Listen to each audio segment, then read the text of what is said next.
یہ جو آزمائشیں ہوتی ہیں، یہ جو تکلیفیں ہوتی ہیں، یہ جو تھوڑے سے مشکل حالات ہوتے ہیں.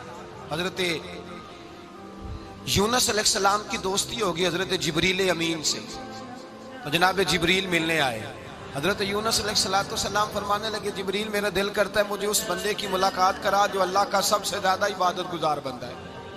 حضرت جبریل امین لے گئے دور فلسطین کے علاقے میں اور لے جا کر ایک بندے سے ملاقات کرائی جس کی دونوں آنکھیں بھی کوئی نہیں تھی، دونوں بازو بھی کوئی نہیں تھی، دونوں پیر بھی کوئی نہیں تھی، اور اس بندے کی زبان پر لفظ بڑا کیا جاری تھے، یا اللہ تیرا شکر ہے، یا اللہ تیرا، بول کے کہیے یا اللہ تیرا، اے اللہ تیرا شکر ہے. شکر کر رہا تھا.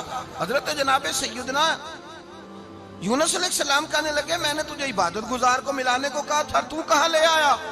حضرت جبریل کہنے لگے یا یونس یہ ہر چیز جانے کے باوجود اپنے رب کی رضا پہ راضی ہے. اس وقت دنیا میں نبیوں کے بعد جس سے اللہ سب سے زیادہ پیار کر رہا ہے وہ یہی بندہ ہے. یہ اپنے رب کی رضا پہ راضی ہے. اے تن میرا کنگی ہوئے تے میں زلف سجن دی واواں تے پوش میرے دی جتی بن جائے تے میں یار دی قدمی آواں. مارو مینو مار مکاؤ کوئی عذر نہ پیش لے آواں تے جے سونا ہی میرے دکھ وچ راضی، جے سونا ہی میرے دکھ وچ راضی، جے سونا ہی میرے دکھ وچ راضی تے میں سکھ نو چلے ڈاواں. مالک کی جب اس حال میں راضی ہے تو بس ٹھیک ہو گیا. وصل اچھا ہے نہ فراق اچھا ہے، بس جس حال میں محبوب رکھے وہی حال اچھا ہے. بس جس حال میں انہوں نے رکھا بات ٹھیک ہو گئی. اس میں اب انسان شکوہ کرتے پھرے کہ یہ کس طرح ہے وہ کس طرح، اپنے آپ کو مطمئن رکھا ہے. مشکل کے بعد جو آسانی حضرت لقمان حکیم، ان کے نام پر قرآن مجید کی پوری سورت ہے. حضرت لقمان حکیم علیہ رحمہ آپ اپنے بیٹے کو نصیحت کر رہے تھے. کہنے لگے بیٹا کو مشکل آئے تو گھبرانا نہیں، کوئی مشکل آئے تو کرے بیٹوں کو سمجھ آ جائے کہ مشکل آئے تو، سمجھ آ رہی ہے بات کی، مشکل آئے تو. اور کیا خوبصورت جملے، بیٹے کو بٹھا کے کہتے ہیں بیٹا چھوٹی مشکل آئے گی تو اللہ بڑی مشکلات آسان کر دے گا. سمجھو چھوٹی مشکلات آئیں تو اللہ نے بڑی مشکلیں اس نے آسان کر دی. اور آپ کو بتاؤں اصل انسان ہوتا ہی وہ ہے جو مشکلوں میں جینے کا ڈھب سیکھ جاتا ہے، وہ بن جاتا ہے جو کرب کے حالات میں جینے کا سلیقہ سیکھ جائے. اپنے بچوں کو یہ سمجھانا، حضرت لقمان بیٹے مشکل آئے تو گھبرانا نہیں، بڑی کو ٹال دیتی ہے، وہ نیکی کا اور آسانی کا پیش خیمہ ہوتی ہے. اللہ اس کے بعد آسانی سمجھا رہے ہیں. کچھ دنوں کے بعد کہنے لگے آؤ فلاں اللہ کے نبی کی ملاقات کو چلیں، فلاں نبی علیہ السلام سے ملنے چلتے ہیں. اس زمانے میں جو نبی تھے ان سے ملنے چلے گئے. بیٹے کو بات یاد تھی، گھوڑے پہ بیٹھے، امام ابن جوزی نے اس کو لکھا ہے. گھوڑے پہ بیٹھے تھے دونوں کے پاس گھوڑے تھے. اب رستہ بہت زیادہ تھا، کھانا ساتھ لے لیا، پانی ساتھ لے لیا، رستہ لمبا تھا، صحرا کا علاقہ تھا. جب جانے لگے تو اتنی سخت گرمی ہوئی کہ گھوڑے بھی بے ہوش ہونے لگے. اچانک ایسی گرم لو چلی کہ گھوڑے بھی. اب دونوں باپ بیٹا جو تھے وہ بڑی جوش میں تھے کہ جانا ہی جانا ہے. گھوڑے سے اتر کر کے پیدل چلنے لگے. اب پیدل چلتے چلتے ذرا آگے گئے تو اب گرمی میں جتنا بندہ پیدل چلتا ہے اتنا پیاس بھی زیادہ لگتی ہے. تو پانی پیتے رہے، کھانا کھاتے رہے، کھانا پانی بھی ختم ہو گیا.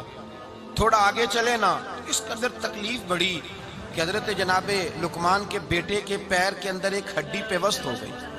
اتنی بڑی ہڈی تھی وہ اندر ہی چلی گئی، پیر خون کے فوارے گرنے لگے. بیٹا بے ہوش ہو گیا. حضرت لقمان اس کے سرانے بیٹھے تو بیٹا تھا نا، آنکھوں میں آنسو آ گئے. بیٹے نے آنکھ کھولی تو کہنے لگا ابا جی آپ تو صبر کرنے والے ہیں، آپ رو رہے ہیں.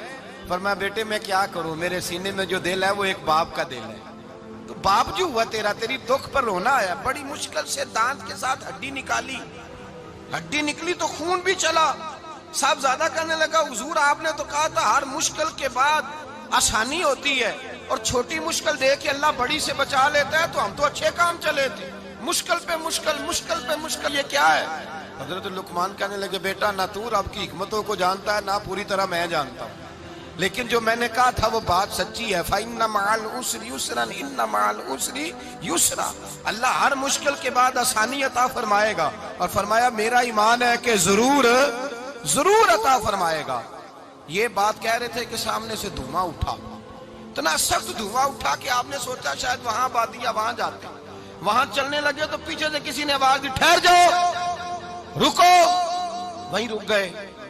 تھوڑی دیر گزری تو کہا رک جاؤ. جب رکے تو ایک بولنے والا بولا، کہنے لگا تمہارے لیے تھوڑی دیر کے بعد جانوروں کا بندوبست کر دیا جائے گا، کھانے کا بھی بندوبست ہو جائے گا، بچے کا پیر بھی صحیح ہو جائے گا، چلے جانا، لیکن ذرا ٹھہرو. حضرت لقمان کہنے لگے بولنے والے تو کون ہے؟ تو کہنے لگے میں اللہ کا فرشتہ ہوں، میں اللہ کا فرشتہ ہوں. کہا اللہ کے فرشتے اور یہ سارا کچھ کیا ہے؟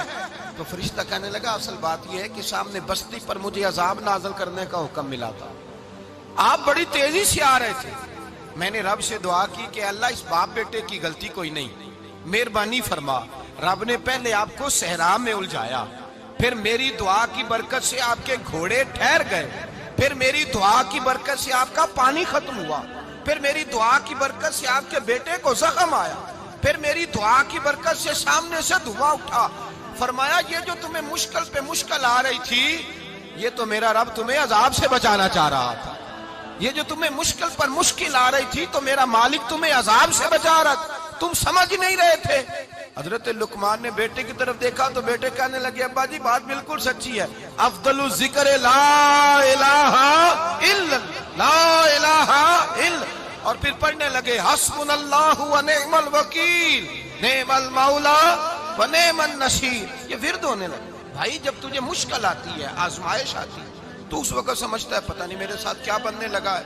اللہ تبارک و تعالیٰ چھوٹی مشکل دے کے تجھے بڑی سے محفوظ رکھتا ہے، چھوٹی بیماری دے کے تجھے بڑی سے محفوظ رکھتا ہے. بلکہ میں ایک دفعہ ایک تکلیف میں ایک آزمائش میں مبتلا ہو گیا تو میں نے اپنے حضرت سے کہا کہ حضور سارے دکھ کٹھے ہی آ گئے، کیا کیا جائے؟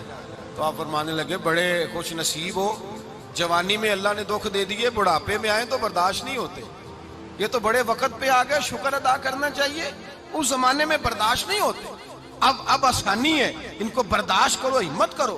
میرے بھائی یاد رکھیں آزمائشیں تکلیفیں آپ کو بڑا کرنے کے لیے آتی ہیں. ہم آزمائش کو برا جانتے ہیں، دکھ کو برا جانتے ہیں. دکھ تو بڑے پیارے ہوتے ہیں، یہ رونے کا سلیقہ سکھاتے ہیں، یہ اللہ کو منانے کا طریقہ سکھاتے ہیں، یہ مسجد میں جانے کا. وہ جو سکھی بندہ ہے نا سکھی، مجھے ایک صاحب کہنے لگے دو قسم کے لوگ مدینے سے آتے ہیں، مدینہ شریف پوچھنے لگے، کہنے لگے حضرت جی دو قسم کے بندے ہیں، کچھ واپس جاتے ہوئے تڑپ رہے ہیں، کچھ تصویریں کھینچ رہے ہیں رخصتی کے وقت، فرق کیا ہے؟ تو میں نے کہا وہ جو تصویریں کھینچ رہا ہے وہ امیر آدمی ہے، اسے پتا ہے کہ میں پھر ٹکٹ لے لوں گا، مہینے کے بعد پھر آ جاؤں گا.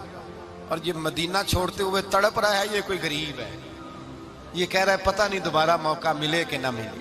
یہ دکھی ہے، یہ آزمائش میں دکھی. سکھی بندہ تو مکے جا کے نہیں روتا، وہاں بھی کھڑا ہے ڈٹ کے کھڑا. دکھی کوئی نہیں تو روئے کیسے؟ روئے کیسے؟ دکھیے دی گل دکھی آئی جانے، دکھیے دی گل. کیا خوبصورت لفظ ہے میاں صاحب کی، اور لفظوں میں حسن دیکھے. کہنے لگے دکھیے دی گل اے دکھی آئی جانے تے سکھیے نو کی خبراں، تے یار جنہاں دے موت نے مارے روندے نہیں تک تک قبراں. یہ مشکل مرحلہ ہوتا ہے، جب انسان تکلیف میں ہوتا ہے پھر اسے احساس ہوتا ہے. اور تکلیف والے کو ہی تکلیف والے کی تکلیف کا احساس ہوتا ہے.